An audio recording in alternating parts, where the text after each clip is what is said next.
Hello friends, welcome to my YouTube channel Samrat study zone. दोस्तों, इस video में एडोटेरिया 5000 जीके जीएस का प्रैक्टिस सेट नंबर 3 को कवर करेंगे। वीडियो पसंद आए तो लाइक और शेयर ज़रूर कीजिएगा, क्योंकि इसमें सभी प्रश्न आने वाले एग्जाम्स के लिए काफ़ी महत्वपूर्ण हैं। तो आइए देखते हैं क्वेश्चन नंबर 1। निम्नलिखित में कौन सा सहायक संधि की विशेषता नहीं है? इसमें बताना है कि सहायक संधि की विशेषता नहीं है। तो सबसे पहले हम लोग सहायक संधि के बारे में समझ लेते हैं। तो सहायक संधि को भारतीय उपमहाद्वीप में सबसे पहले फ्रांसीसी गवर्नर डुप्ले ने स्टार्ट किया था। ठीक है, डुप्ले ने। लेकिन लॉर्ड बेलेजली सहायक संधि, अगर लॉर्ड बेलेजली का सहायक संधि बोला जाए तो 1798 ईस्वी में। इसमें लॉर्ड बेलेजली के समय में सबसे पहले सहायक संधि को स्वीकार किया था हैदराबाद 1798 ईस्वी में। और उसके बाद फिर अन्य प्रांत भी, जैसे कि मैसूर और तंजौर 1799, अवध 1801, पेशवा 1802, बरार और भोसले 1803, सिंधिया 1804, ये सब सहायक संधि को स्वीकार किया था। इसमें लॉर्ड बेलेजली के समय में ही देसी रियासत और ब्रिटिश रेजिमेंट के बीच सहायक संधि हुआ था। इसमें बोला गया था कि जो देसी रियासत है उसको ब्रिटिश रेजिमेंट रखना अनिवार्य कर दिया गया था। ठीक है, कंपनी की जो ब्रिटिश रेजिमेंट का जो सेना होगा, कंपनी का सेना होगा, उसका खर्च भी कौन उठाएगा? देसी रियासत ही उठाएगा। देसी रियासत के पास सिर्फ आंतरिक शासन करने का अधिकार दिया गया था इस संधि के थ्रू। बाकी सभी जैसे कि विदेश नीति वगैरह सब ब्रिटिश सरकार ही देखेगा। तो इसमें पढ़ते हैं ऑप्शन। इसमें कह रहा है कि सहायक संधि को की विशेषता नहीं बताना है। तो देखिए, पहला देखिए कि देसी रियासतों को एक ब्रिटिश रेजिमेंट रखना होता था। ये बिल्कुल अनिवार्य कर दिया गया था, ताकि विदेशी आक्रमण से देसी रियासतों को बचाया जा सके। सेकंड नंबर देखते हैं कि देसी रियासतों की आंतरिक शासन कंपनी के अधीन होती थी। तो ये गलत हो जाएगा, कंपनी के अधीन नहीं होती थी। देसी रियासत जो आंतरिक शासन होता था वो देसी रियासतों के पास होती थी, कंपनी के पास नहीं। और देसी रियासतों को विदेश नीति कंपनी के अधीन होगी। ये सब बिल्कुल सही है। तो इसमें पूछ रहा है कि कौन नहीं है, तो ऑप्शन बी हो जाएगा। देसी रियासतों की आंतरिक शासन कंपनी के अधीन होगी, नहीं, कंपनी के अधीन नहीं होगी। बाकी सब ऑप्शन सही है। इसमें गलत पूछ रहा है, इसलिए ऑप्शन बी सही हो जाएगा। Question number 2। निम्न में से किस समाचार पत्र पर वर्नाकुलर प्रेस एक्ट के तहत कार्रवाई की गई थी? तो वर्नाकुलर प्रेस एक्ट को समझते हैं। वर्नाकुलर प्रेस एक्ट सबसे पहले 1878 ईस्वी में लाया गया था। ये लॉर्ड लीटन के समय में आया था। ये मुख्य रूप से भारतीय समाचार पत्र पर कठोर प्रतिबंध लगाने के लिए लाया गया था। इसमें प्रावधान क्या किया गया था कि अगर किसी भी अखबार में कोई आपत्तिजनक चीज़ें छपती है तो सरकार उसकी प्रिंटिंग प्रेस सहित सारी संपत्ति को जब्त कर लेती थी। ठीक है, इसको मुंह बंद करने वाला अधिनियम भी बोला जाता था, जो लॉर्ड लीटन के समय में आया था 1878 ईस्वी में। इसमें आप न्यायालय में अपील का अधिकार नहीं दिया गया था। आप न्यायालय में अपील नहीं कर सकते हैं इसके थ्रू। जैसे कि सोमनाथ और भारत मिहिर इत्यादि पर कार्रवाई किया गया था। जैसे इसमें क्या था कि राष्ट्रवादी समाचार पत्रों पर प्रतिबंध लगाना मुख्य उद्देश्य था इसका। ठीक है, तो इसमें पूछ रहा है कि कौन से, मतलब किस पे कार्रवाई किया गया था? तो भारत मिहिर, याद रखिएगा, भारत मिहिर और एक सोमनाथ भी है इसमें। जैसे कि इसमें मुख्य रूप से इसमें मुख्य रूप से हिंदी में जो प्रकाशित होती थी उस पे प्रतिबंध लगाने के लिए, राष्ट्रवादी समाचारों पत्रों पर प्रतिबंध लगाने के लिए एक्ट लाया गया था। एक पुस्तक है, एक मतलब पत्रिका था, अमृत बाजार पत्रिका। अमृत बाजार पत्रिका, जो कि बंगाल भाषा में प्रकाशित, बंगला मतलब कलकत्ता में प्रकाशित होती थी। ये शिशिर कुमार घोष के द्वारा। इसने रातों रात इसका भाषा चेंज कर दिया था अंग्रेजी में। अगले दिन से फिर अंग्रेजी में प्रकाशित होने लगी थी। ठीक है, तो ये सब याद रखिएगा। तो इसका आंसर हो जाएगा ऑप्शन बी। किस पे कार्रवाई किया गया था? तो भारत मिहिर पे। Question number 3। इंडिपेंडेंस नामक समाचार पत्र किसके द्वारा प्रकाशित या संपादित किया गया था? इंडिपेंडेंस, बताइए। तो इसका राइट आंसर हो जाएगा मोतीलाल नेहरू। ठीक है, मोतीलाल नेहरू इंडिपेंडेंस समाचार पत्र, याद रखिएगा। बाल हत्या प्रथा किस प्रेसिडेंसी में अत्यधिक थे? तो ये बंगाल हो जाएगा। बंगाल में उसमें बाल प्रथा सबसे ज़्यादा देखने को मिलता था। क्वेश्चन नंबर 5, रेशमी रुमाल षड्यंत्र किससे संबंधित है? मौलवी अहमदुल्ला, मौलवी उबैदुल्ला सिंधी, या सी और डी? तो इसका राइट आंसर मौलवी उबैदुल्ला सिंधी हो जाएगा। ठीक है, सिंधी षड्यंत्र।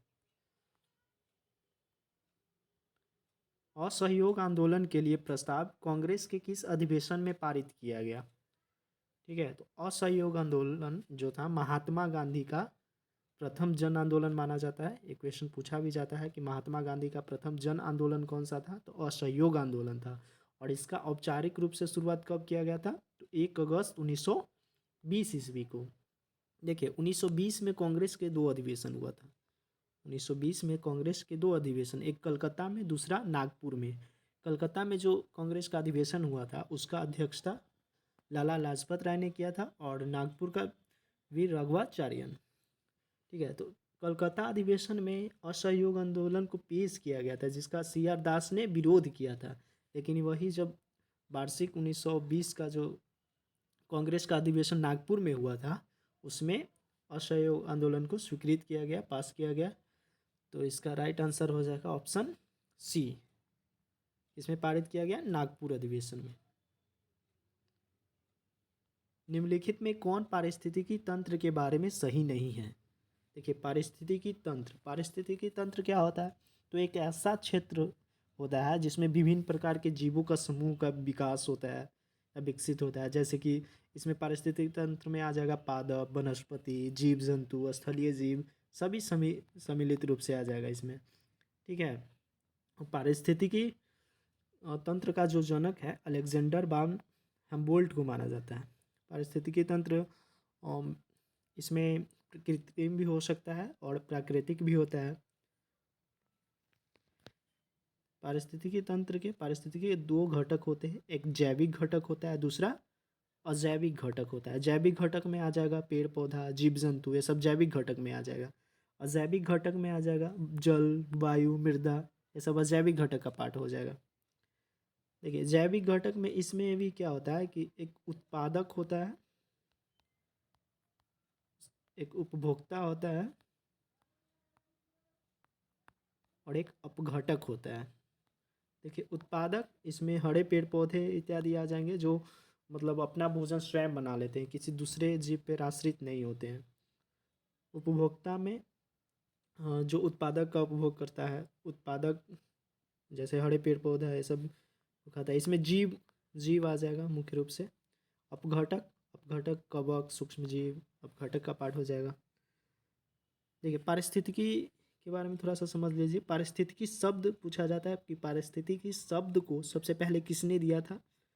तो याद रखिएगा अर्नेस्ट हैकल ने दिया था 1866 में। हैकल याद रखिएगा। और पृथ्वी पर सबसे बड़ा जो पारिस्थितिकी तंत्र होता है वो कौन सा है? तो जीव मंडल होता है। ठीक है, जीव मंडल पृथ्वी पर सबसे बड़ा पारिस्थितिकी तंत्र है। सबसे छोटी मीठे पानी का पारिस्थितिकी तंत्र, अब जानते हैं कि मीठे पानी बहुत कम होता है, 1.8% के समथिंग। देखिए भारतीय इकोलॉजी का जनक पूछे, भारतीय इकोलॉजी क्या है? पारिस्थितिकी तंत्र का एक शाखा है।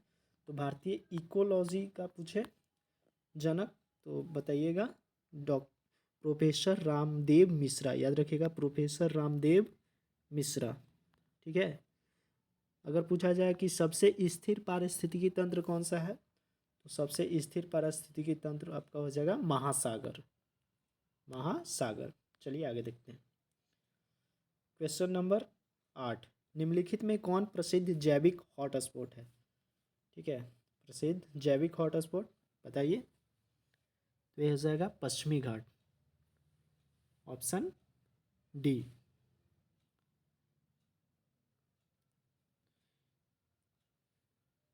क्वेश्चन नंबर 9,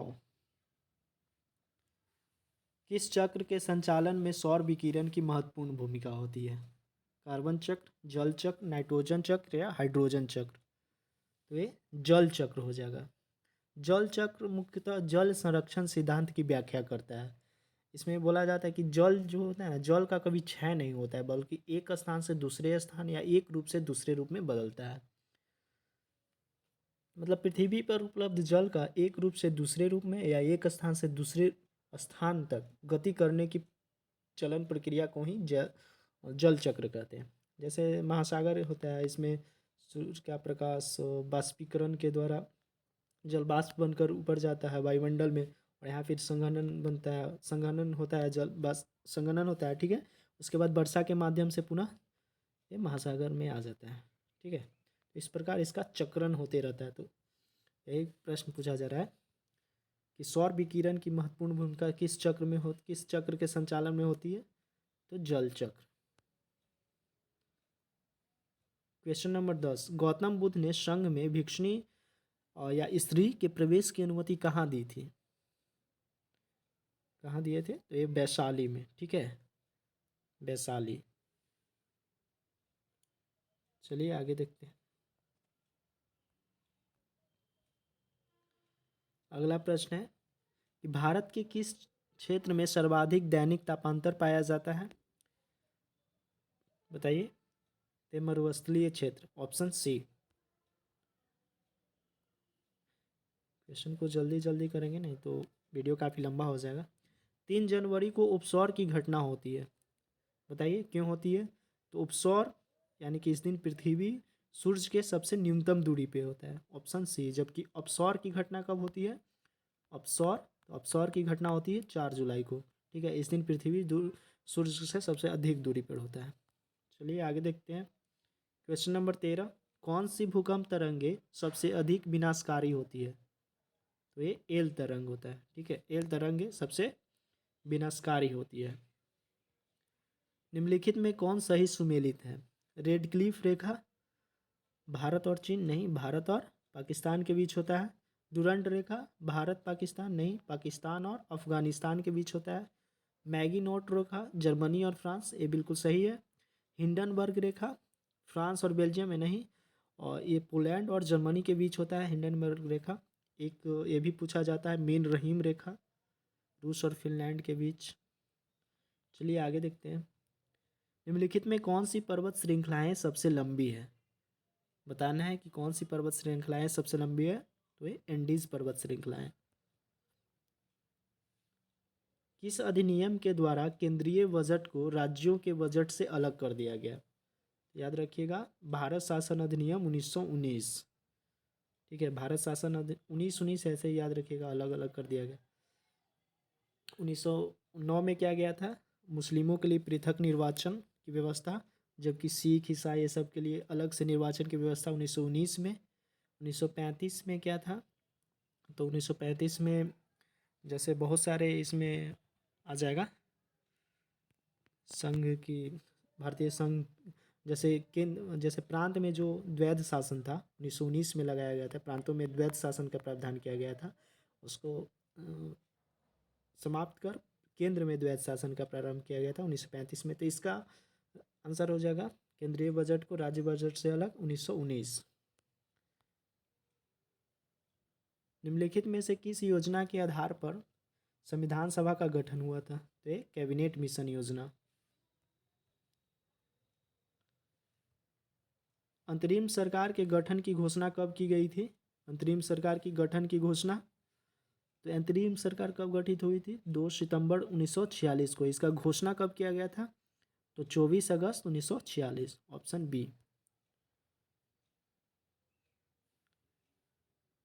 देखिए क्वेश्चन नंबर 19, इसमें सही कथन बताना है कि जब राज्य में राष्ट्रपति शासन लागू हो तो संसद को संबंधित राज्य के लिए राज्य सूची पर कानून बनाने की शक्ति प्राप्त है। बिल्कुल सही, जब राष्ट्रपति शासन लागू रहता है तो राज्य सूची पर भी कानून बना सकता है संसद। राष्ट्रपति संसद के उपरांत भी संसद द्वारा बनाया गया कानून प्रभावी होगा, ये भी सही है, यानी कि ऑप्शन सी हो जाएगा, 1 और 2 दोनों। क्वेश्चन नंबर 20, देखिए 20 और 21 पहले से टिक किया हुआ है, डोंट माइंड, आगे आपको ऐसा नहीं मिलेगा। अनुच्छेद 54 का संबंध किससे है? तो ये राष्ट्रपति के निर्वाचन से है। पदावधि का वर्णन 56 में किया गया। निर्वाचन की रीति 55 में, और शपथ 60 में। देखिए राष्ट्रपति पद के बारे में वर्णन 52 में है, और 53 में क्या बोला गया तो कि संघ की कार्यपालिका शक्ति जो होगी राष्ट्रपति में निहित होगी। 54 में निर्वाचन हो गया, 55 में निर्वाचन की रीति, 56 में पदावधि, 57 में पुनः निर्वाचन, 58 में योग्यता, 59 में हो जाएगा इसका शर्तें, और 60 में शपथ, 61 में महाभियोग। याद रखिएगा। देखिए 21 नंबर क्वेश्चन देख लीजिए। इसमें 21 नंबर में पूछ रहा है कौन सा गलत है, गलत बताना है। तो देखिए राज्य लोक सेवा आयोग के सदस्यों व अध्यक्षों की नियुक्ति राज्यपाल करता है, ये सही है। राज्य लोक सेवा के आयोग या अध्यक्ष या सदस्य पुनः नियुक्त नहीं किया जा सकता है, सही है। राज्य लोक सेवा आयोग के सदस्य व अध्यक्ष को उसके पद से हटाने की शक्ति राज्यपाल की नहीं है। नियुक्त तो कर सकता है, पर इसको हटा नहीं सकता है, इसको राष्ट्रपति के द्वारा हटाया जाता है, ठीक है। अब राज्य लोक सेवा आयोग के अध्यक्ष या सदस्य का वेतन राज्य के संचित निधि से दिया जाता है, जबकि पेंशन भारत के संचित निधि से दिया जाता है। ये गलत हो जाएगा, यानी इसमें बताना है भी है गलत, तो ऑप्शन सी इसका आंसर हो जाएगा। क्वेश्चन नंबर 22, वित्त आयोग के संबंध में निम्न कथनों पर विचार कीजिए। वित्त आयोग का वर्णन अनुच्छेद 280 में किया गया है। तो वित्त आयोग में एक अध्यक्ष पद व 2 सदस्य होते हैं, गलत। इसमें एक अध्यक्ष और 4 सदस्य होते हैं। इसका कार्यकाल राष्ट्रपति के आदेश के तहत तय किया जाता है।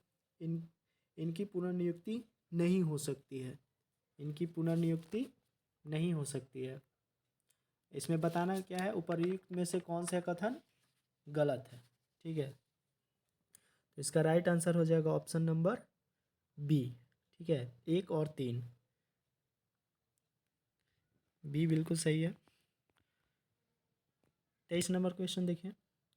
निम्न में से कौन आरबीआई की मौद्रिक नीति का मात्रात्मक उपकरण है? वैधानिक तरलता अनुपात, नगद आरक्षित अनुपात, खुले बाजार की क्रियाएं। ये सभी हो जाएगा ऑप्शन डी। प्रधानमंत्री किसान संपदा योजना का मुख्य उद्देश्य क्या था? तो प्रधानमंत्री किसान संपदा का मुख्य जो उद्देश्य था वो खाद्य प्रसंस्करण को बढ़ावा देना था, ऑप्शन सी। निम्नलिखित में से कौन सी समिति एफआरबीएम अधिनियम से संबंधित है? एफआरबीएम अधिनियम क्या है? तो एफआरबीएम का फुल फॉर्म होता है physical responsibility and budget management, यानी कि हिंदी में बोलेंगे तो राजकोषीय उत्तरदायित्व और बजट प्रबंधन। ये किससे संबंधित है? तो एनके सिंह समिति से संबंधित है, ठीक है। याद रखिएगा, एनके सिंह समिति किससे संबंधित है? एफआरबीएम से। निम्नलिखित में से कौन सा संस्थान न्यूनतम समर्थन मूल्य एमएसपी के बारे में भारत सरकार को सिफारिश करता है? तो एक कृषि लागत एवं मूल्य आयोग के द्वारा न्यूनतम समर्थक मूल्य। अगला देखते हैं, शीताध्यक्ष का संबंध है, तो मौर्य काल में शीताध्यक्ष का संबंध किससे था? तो भूमि कर विभाग से, ऑप्शन सी, भूमि कर विभाग होता है।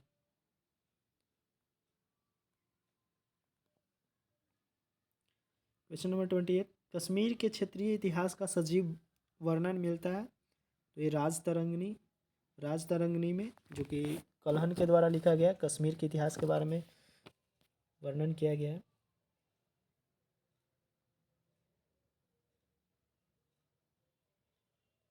देखिए क्वेश्चन नंबर 29, सिजदा व पापोश प्रथा की शुरुआत निम्नलिखित में से किसने किया था? तो सिजदा और पापोश प्रथा की शुरुआत बलबन ने किया था। कुतुब मीनार के कार्य को पूरा किसने किया था? इल्तुतमिश हो जाएगा। जबकि नींव किसने डाला था? तो कुतुबुद्दीन ऐबक ने। उत्वी कौन था? तो उत्वी एक इतिहासकार था जो महमूद गजनवी के शासनकाल में आया था। अलबरूनी, उत्वी, फिरदौसी, ये सब। चलिए क्वेश्चन नंबर 31, शेरशाह के बारे में कौन सा कथन असत्य है? असत्य बताना है। तो शेरशाह ने बिलग्राम युद्ध विजय के बाद द्वितीय अफगान राज्य की स्थापना दिल्ली पर की। ठीक है। शेरशाह के उपज का 1/3 भाग कर के रूप में निर्धारित था, ये भी सही है। शेरशाह का मकबरा दिल्ली में है, गलत। शेरशाह का मकबरा कहाँ है? तो सासाराम में है। सत्य पूछ रहा है तो ऑप्शन सी हो जाएगा। किस प्रसिद्ध शासक के द्वारा अमुक्त माल्यद लिखी गई है? तो ये पुस्तक कृष्णदेव राय के द्वारा लिखी गई है। दिल्ली सल्तनत के सभी सुल्तानों में सर्वाधिक समय तक शासन निम्नलिखित में से किसने किया? तो दिल्ली सल्तनत के में बहलोल लोदी सर्वाधिक समय तक शासन किया था, ऑप्शन ए। निम्नलिखित में कौन सा पदार्थ केंद्रक में सर्वाधिक मात्रा में पाया जाता है? केंद्रक में सर्वाधिक मात्रा में कौन सा पदार्थ पाया जाता है? प्रोटीन। प्रकाश संश्लेषण की प्रकाशिक अभिक्रिया क्लोरोप्लास्ट में कहाँ होती है? तो क्लोरोप्लास्ट के ग्रेना भाग में होती है, ग्रेना में होती है, ऑप्शन ए। देखिए 36। हेलोफाइट्स क्या है? हेलोफाइट्स यानी लवण से संबंधित देख लीजिए किसमें होगा। ऑप्शन देखिए, ऑप्शन डी देखिए, लवण। तो वे पौधे जो लवण वाली मिट्टी में उगते हैं हेलोफाइट्स होता है, ऑप्शन डी।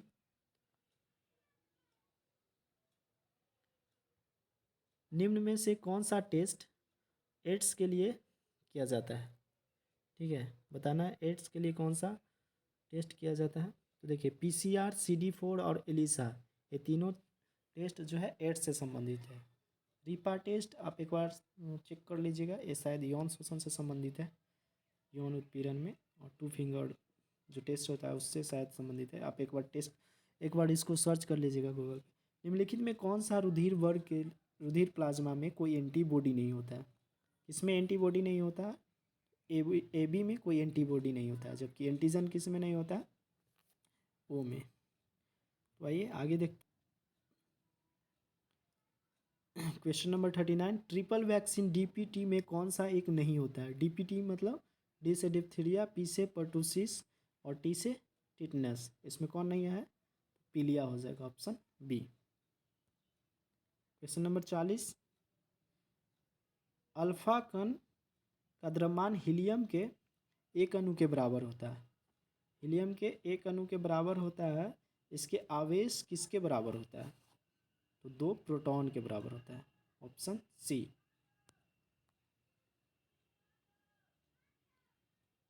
न्यूटन के गति के नियम मतलब किस नियम से बल का व्यंजक प्राप्त होता है? तो न्यूटन के गति के प्रथम नियम से बल का परिभाषा मिलता है और द्वितीय नियम से बल का व्यंजक प्राप्त होता है। देखिए आगे। सिलिकॉन, जर्मेनियम, कार्बन आदि पदार्थों की प्रतिरोधकता ताप बढ़ने पर क्या होती है? तो ये ताप बढ़ने पर घटती है। और चालक की जो प्रतिरोधकता होती है ताप बढ़ने पर घटती है। निम्न में से किस तत्व का सर्वाधिक समस्थानिक होता है? तो सर्वाधिक समस्थानिक वाला तत्व कौन सा है? पोलिनियम। हाइड्रोजन को जलाने से क्या बनेगा? तो हाइड्रोजन को जलाने से क्या बनता है? H2O, पानी। ग्रेफीन क्या होता है? ग्रेफीन क्या है? कार्बन का एक नैनो प्रतिरूप है, ऑप्शन बी। 46 नंबर क्वेश्चन है कि विश्व रक्तदान दिवस कब मनाया जाता है? तो विश्व रक्तदान दिवस 14 जून को मनाया जाता है, याद रखिएगा 14 जून विश्व रक्तदान दिवस। क्वेश्चन नंबर 47 से मिलान करना है। प्लाज्मा अनुसंधान संस्थान कहाँ है? तो प्लाज्मा अनुसंधान संस्थान गांधीनगर में है। राष्ट्रीय समुद्र विज्ञान संस्थान, तो समुद्र विज्ञान संस्थान पणजी हो जाएगा। केंद्रीय खाद्य प्रौद्योगिकी तो मैसूर, और भारतीय मौसम विज्ञान संस्थान ये दिल्ली। अब मिला लीजिएगा। क्वेश्चन नंबर 49 है, एकमात्र भारतीय जिसे रसायन के क्षेत्र में नोबेल पुरस्कार प्राप्त हुआ है, तो कौन है? वेंकट रमन रामकृष्णन। इनको 2009 ईस्वी में रसायन के क्षेत्र में नोबेल प्राइज़ दिया गया है। आज का लास्ट क्वेश्चन, भारतीय नौसेना की पहली महिला पायलट लेफ्टिनेंट शिवांगी स्वरूप बनी है, वो किस राज्य से संबंधित है? तो शिवांगी स्वरूप बिहार राज्य के मुजफ्फरपुर जिले से संबंधित है, याद रखिएगा। देखिए कुछ वन लाइनर दिया गया है वेद से संबंधित। ऋग्वेद जैसे यह सबसे प्राचीन वेद है, इस वेद को पढ़ने वाले को होत्री कहा जाता है। आप हमारे यूट्यूब चैनल के प्लेलिस्ट में वीडियो लिस्ट में आप जाके देख सकते हैं, एडोटेरिया वन लाइनर करके होगा, उसमें आप सभी जितने भी एडोटेरिया 5000 GK/GS का वन लाइनर है उसको वीडियो में प्रोवाइड किया हुआ है। तो आप 10 या 15 मिनट का वीडियो देखकर आप सारे वन लाइनर प्रश्न को आप कवर कर सकते हैं। तो दोस्तों वीडियो कैसा लगा? वीडियो को अगर पसंद आए तो लाइक और शेयर ज़रूर कीजिएगा। मिलते हैं नेक्स्ट वीडियो में।